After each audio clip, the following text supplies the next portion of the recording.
Well, let me say perhaps a few words that this is not the end of Doge, but really the beginning. When Elon Musk met with President Donald Trump,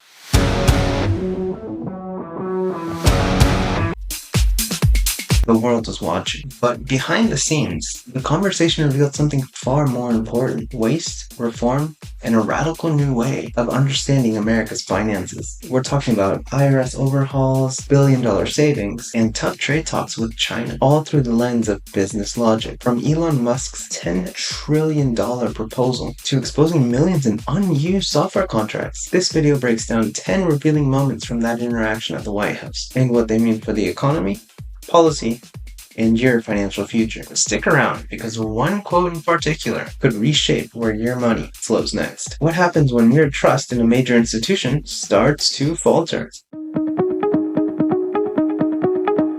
Thank you, President Trump. The president mentioned that you had to deal with all the slings and arrows during your time at Doge. There's this. Well, some of the people, some of the media organizations in this room were the slingers.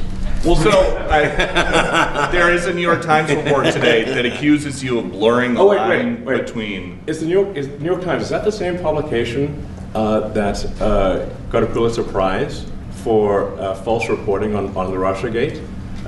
Is it the same organization? I got to check my Pulitzer counter.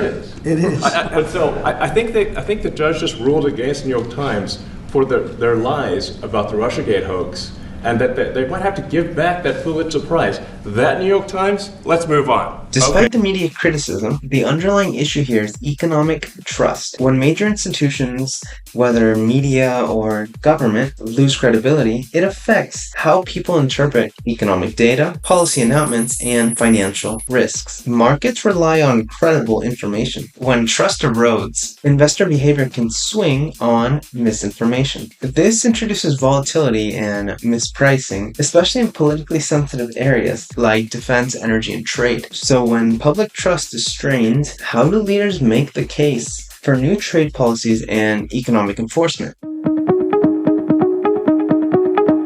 And he really has changed the mindset of a lot of people. A lot of people thought, maybe we'll cut 1% or 2% or 3%.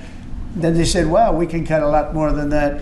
Here, the shift isn't in policy, it's in mentality. This quote reflects a rethinking of what's possible in government cost cutting. The initial expectation was modest savings, but once reformers start digging, they realized larger cuts could be made without harming essential services. From an economic lens, this signals the beginning of structural reform, where government departments move from reactive budgeting to outcome-based efficiency. If this mindset spreads, it could reshape how future federal budgets are built. So what happens when spending cuts into the reality of global tensions and fragile trade relationships? And I want to thank my people also. We talk trade. And we said we can't trade with people that are shooting at each other and potentially using nuclear weapons. And they're great leaders in those countries, and they understood and they agreed.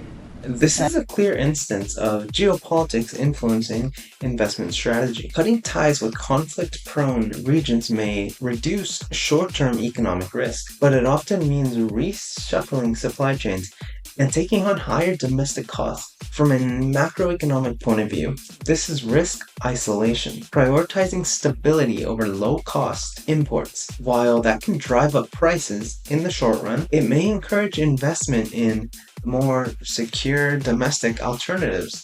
But while that sets the stage internationally, what's being done to lower waste and overspending within the United States? Well, let me say perhaps a few words that this is not the end of Doge, but really the beginning.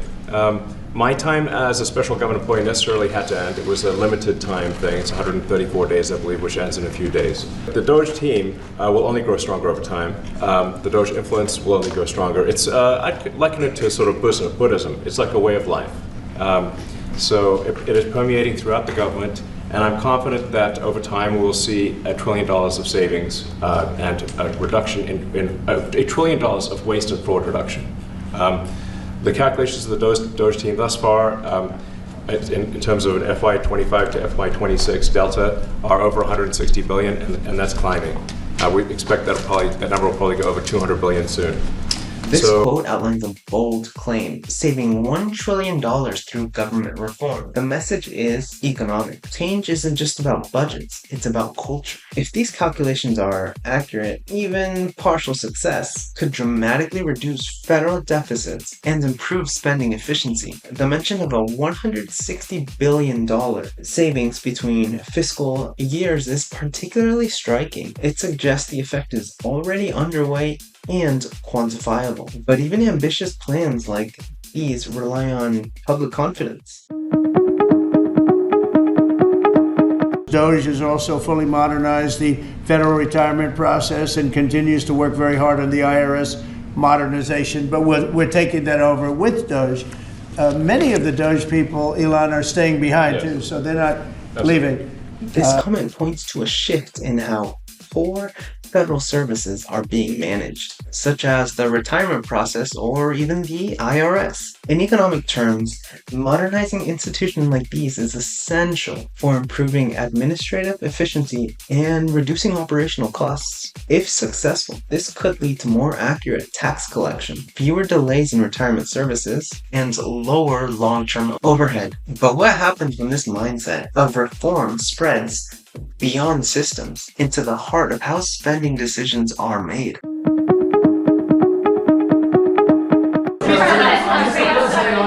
Reinstate the tariffs on China. You said that they violated the agreement with the U.S. Well, they did. They violated a big part of the agreement we made. You know, if you read that whole statement, I was very nice to them. I helped them because they were in trouble with the stoppage of a massive amount of business. But I'm sure that I'll speak to President Xi and hopefully we'll work that out. But yeah, there's a violation of the agreement. Yeah, please. This actually raises the likelihood of a renewed tariff. Economically, tariffs are trade barriers. They may protect domestic industries, but often lead to higher prices from imported goods and parts. In the short term, this can put pressure on inflation and supply chains. In the long term, it may push businesses to bring back manufacturing, reshaping where and how goods are made and sold. Investors should watch for policy signals here, especially in tech, energy, and manufacturing, which raises another question: who's shaping these decisions from behind the scenes, even without a government title?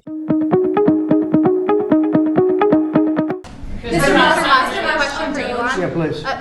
You said just now that you look forward to being a friend and advisor to the president. So do you expect to continue advising the president and DOGE informally, or are you going to sort of shift your focus entirely to your companies? Well, I expect to continue to provide advice whenever the president would like advice. I hope so. I mean, I expect to remain a friend and an advisor, and certainly if there's anything the president wants me to do, I'm at the president's service. This reflects the growing influence of business leaders in public policy. Though no longer a formal appointee, Elon Musk's advisory role still continues, which means private sector thinking may still shape federal reform, infrastructure, and innovation strategy. From an economic standpoint, it shows how blurred the line has become between government and enterprise. That crossover could shape investment priorities in transportation, AI, and even energy policy. But when the ideas from the private sector enter the public system, what tends to hold them back? Mr. Musk, on DOGE, you said that there was $1 trillion promise for cuts from DOGE. Yes, I think we do expect over time to achieve the $1 trillion. But what have you found in your time here was the biggest roadblock to getting those cuts? Was it the cabinet, or was it Congress, or something else? What was the biggest roadblock from your work?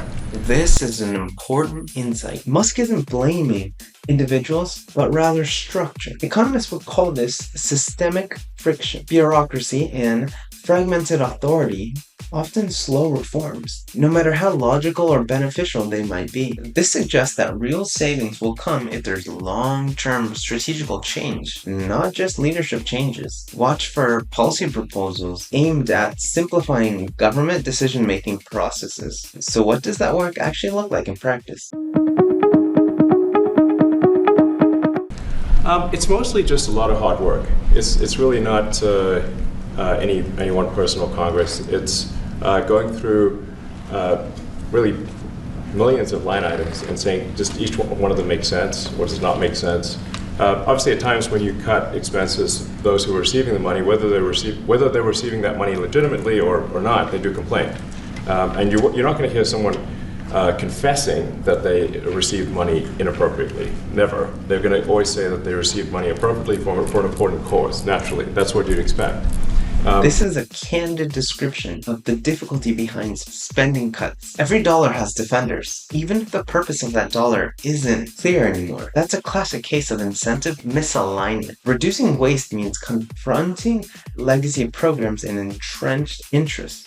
While politically unpopular, these efforts can create long-term budget stability and help restore public confidence in how taxpayer money is managed. But what happens when even this level of review doesn't catch the problem and the waste continues unchecked? So we just have to. It's just a lot of work going through the vast expenses of the federal government and just really asking questions. What's this money for? Are you sure it's actually being used well? Many times we can't even find anyone who defends it. So for a lot of the expenses, there is actually no defender at all. And then we have to just work through the process of stopping the spending, where there's often literally no defender. Nobody even knows why the money's being spent. It's truly absurd. I mean, we find situations where there are millions of software licenses with 0 people using them. 0. Exactly. This is the quizzical expression. You're like, surely, if there's millions of software licenses, someone should be using them. No, and then we've got to go through the process of saying, okay, look, if no one's using the software, we need to terminate this software license agreement. That's everywhere in the government. This is perhaps the most direct example. Millions spent on software no one uses isn't just inefficient, it's unjustifiable. From a financial perspective, this is a dead weight loss. Eliminating it doesn't hurt productivity, it improves it actually. If this kind of unnecessary expense is common, the scope of possible savings may be far larger than estimated. And if this is where the cleanup starts, imagine how much more could be uncovered as the process continues. Okay, to recap, this conversation was filled with economic clues, from budget reform and IRS modernization to trillion-dollar savings and foreign trade shifts. The financial implications are wide-reaching. If you found this breakdown helpful, hit like, share it with someone who follows economic policy, and subscribe for more content. In our next video, we'll analyze another major political event and explain what it really means for your investments and the broader economy. Thanks for watching, and I'll see you in my next video. Thank you, Mr. President. Thank you. All right. Great job.